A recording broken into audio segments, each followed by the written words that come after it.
the quarterly growth rate has gone up from the 5.3 for the last quarter of the previous financial year. That part is good. I still don't think I would call it a strong rebound.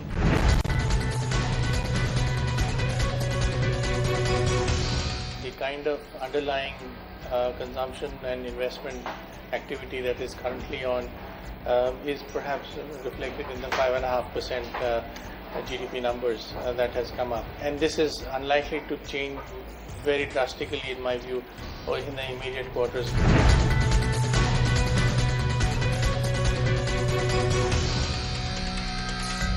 Considering that there were quite a few experts who felt that we could probably slip below 5%, that would have been catastrophic. But I think now that we're 5.5%, we can probably just sit back and heave a sigh of relief.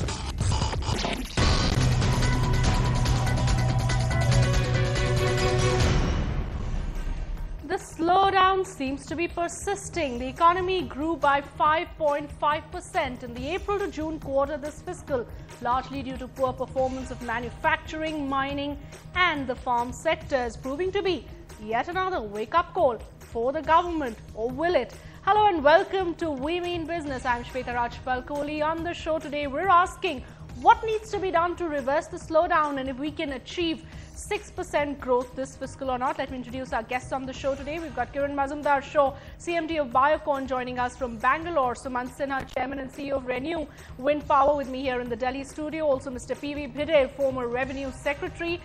We'll also be joined in by Dr. Rajiv Kumar, Secretary General of FICCI shortly. Sajjid Chinoy, India Economist of JP Morgan, joins us from Mumbai. And TCA Srinivasa Raghavan, Senior Associate Editor of the Hindu Business Line, joins us from Chennai.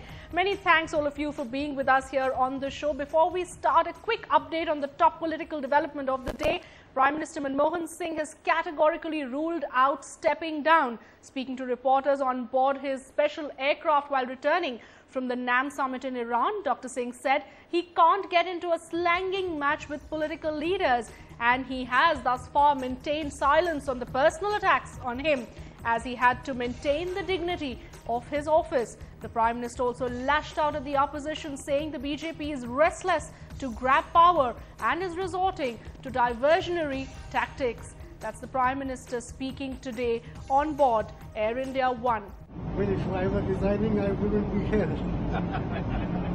We would certainly like to lay the foundations of a 9% growth rate, but international events have not helped.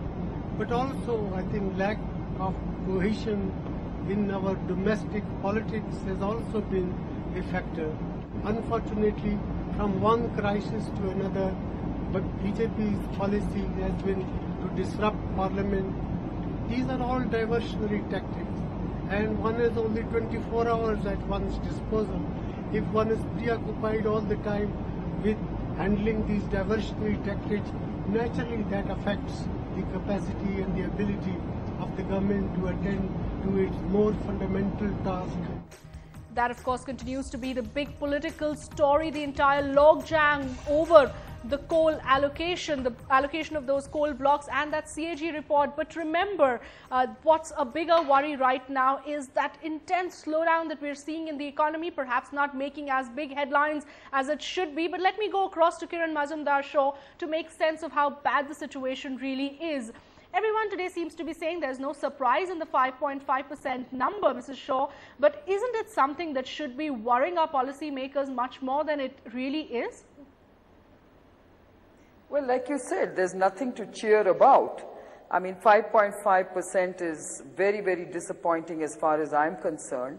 We are seeing very, very alarming signs. We are seeing, savings at an all-time low. We are seeing inflation at an all-time high. We are seeing all these declines in growth in industry, agricultural output, services sector. Our trade deficit is at almost 10% of our GDP, which is really, really frightening. Now, the way I look at it, we have a government that is in survival mode, and it seems to believe that no action or no decisions is the way to survive. And I think that's what we are facing today. If you leave alone some of the controversial FDI debates that we are having, we are seeing a huge decline in investment. Look at what's happening to infrastructure investment.